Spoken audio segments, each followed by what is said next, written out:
It looks like a whole lot of pain is coming our way because remember the potential losses that oil marketing majors are making on every litre of petrol sold is over 10 rupees. 10 rupees 50 paisa to be precise. They've hiked prices by only 5 rupees. This is a decontrolled commodity which essentially means it's deregulated. Neither the finance ministry nor the upstream companies can compensate any oil marketing company for the losses that they make on the sale of petrol. So 5 rupee hike is what has happened, and R.S. Butola in that interview that he did with ET Now has very categorically clarified that prices will have to be linked to market rates, at least as far as petrol is concerned, because nobody is going to compensate them for those losses there. As far as diesel, LPG and kerosene is concerned, let me quickly throw in some numbers at you. For every litre of diesel sold, there is about 18 rupees that the oil marketing majors lose. About 30 rupees is what they lose on every litre of kerosene sold, and about 329 rupees on every cylinder of LPG.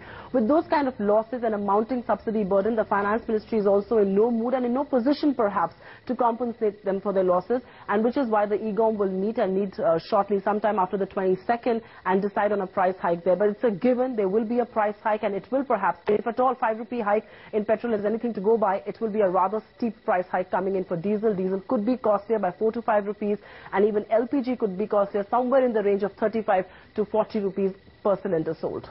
Thanks, Supriya, for that. So the message is pretty clear. Get ready for more fuel price hikes at the pump. Meanwhile, Kaushik Basu, Chief Economic Advisor to the Finance Ministry, has said that diesel deregulation is on the cards. He said though diesel deregulation might push the inflation numbers up in the short term, it will help the government control fiscal deficit in the long term.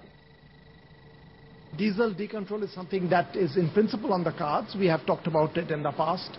It's a question of timing, and as I pointed out about petrol, it's true here as well.